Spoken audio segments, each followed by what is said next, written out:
사상 최대 실적을 이어가고 있는 SK하이닉스가 성과급 일부를 주식으로 지급하고 적자가 발생할 경우 임금을 조정할 수 있는 새 임금 체계를 노조에 제안하면서 노사 갈등이 커지고 있습니다.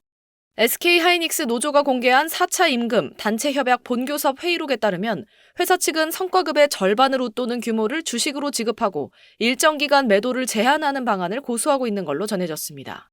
또 메모리 업황 악화 등으로 회사가 적자를 기록할 경우 임금을 일시적으로 조정할 수 있는 새 임금 체계도 함께 제시했습니다. 노조는 성과급의 주식 지급은 지난해 어렵게 합의한 성과급 제도의 취지를 훼손하는 것이고 적자 시 임금 조정은 사실상의 임금 삭감이라며 수용할 수 없다는 입장입니다. 이번 갈등은 회사가 사상 최대 실적을 내고 있는 시점에 나왔다는 점에서 더 주목받고 있습니다. SK하이닉스는 AI용 고대역폭 메모리 HBM 시장을 주도하며 올해도 역대 최대 실적을 이어가고 있습니다. 증권가에서는 올해 연간 영업이익이 역대 최고 수준인 250조 원을 기록할 걸로 전망하고 있습니다.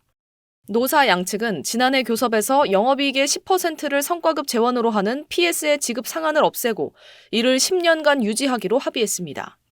성과급은 80%를 현금으로 즉시 지급하고 나머지 20%는 2년에 걸쳐 나눠 지급하는 방식입니다.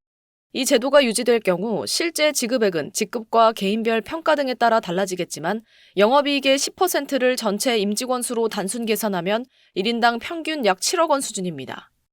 회사 측은 메모리 반도체 산업은 호황과 불황이 반복되는 대표적인 사이클 산업인 만큼 성과급 일부를 주식으로 지급하면 구성원들이 장기적으로 기업 가치 상승의 과실을 함께 나눌 수 있고 업황 악화에 대비한 임금 체계도 미리 마련할 필요가 있다는 입장인 걸로 알려졌습니다.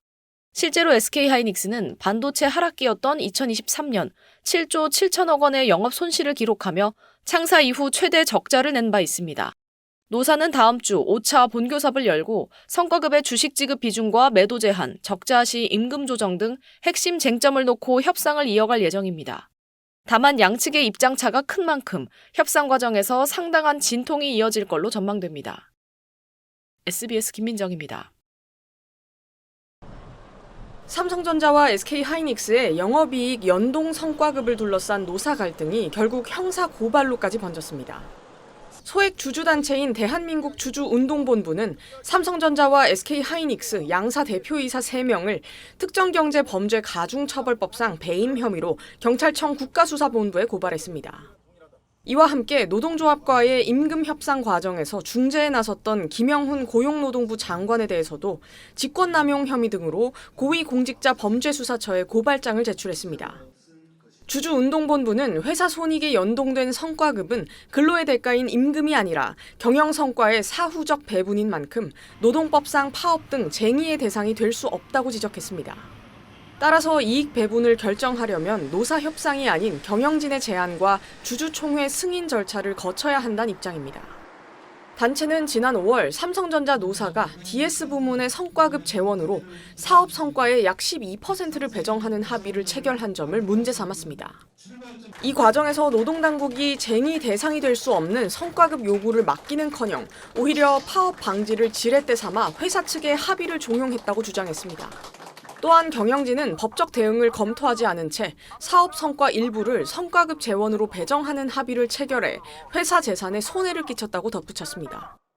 SK하이닉스 경영진 역시 영업이익의 10%를 성과급 재원으로 배분하는 구조를 도입하고 지급 상한을 폐지해 대규모 성과급을 집행한 점이 배임에 해당한다고 강조했습니다. 주주운동본부는 이번 고발에 이어 이사회 결의 무효 확인 소송과 주주 대표 소송 등 민사상 법적 절차도 조만간 진행할 예정인 만큼 성과급 제도를 둘러싼 노사정과 주주 간의 법리 공방이 계속될 걸로 보입니다. SBS 이현영입니다.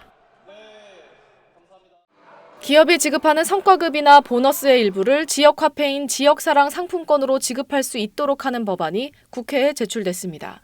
최근 반도체 업계를 중심으로 대규모 성과급 지급이 이어지는 상황에서 이를 지역경제 활성화로 연결하자는 발상인 걸로 보입니다. 더불어민주당 박민규 의원은 오늘 근로자의 동의를 전제로 임금의 일부를 지역사랑 상품권으로 지급할 수 있도록 하는 내용이 담긴 근로기준법 일부 개정안을 대표 발의했습니다. 현행 근로기준법상 임금은 통화로 직접 지급하는 걸 원칙으로 하며 법령이나 단체 협약에 특별한 규정이 있는 경우에만 통화 이외의 방식으로 지급할 수 있습니다. 개정안은 여기에 근로자의 명시적 동의가 있는 경우를 추가하고 통화 이외의 지급수단으로 지역사랑 상품권을 명시했습니다. 개정안에 따르면 기업은 근로계약을 체결할 때 근로자가 동의하면 성과급이나 보너스 등 임금의 일부를 지역화폐로 지급할 수 있는 법적 근거를 갖게 됩니다. 박 의원은 법안 제안 이유에 대해 최근 대기업의 성과급 규모가 커지는 상황에서 이 자금이 지역 내 소비로 이어질 수 있도록 선순환 구조를 만들 필요가 있다며 지역사랑 상품권은 소상공인과 전통시장 소비를 촉진하고 지역 내 소비를 늘리기 위해 운영되는 제도인 만큼 기업 성과급을 지역경제 활성화에 활용하려는 것이라고 설명했습니다. 또 일부 지방자치단체에서 외국인 근로자의 임금 상당 부분이 해외로 송금돼 지역 경제에 미치는 효과가 제한적이라는 지적이 제기된 점도 법안 발의 배경으로 들었습니다. SBS 김민정입니다.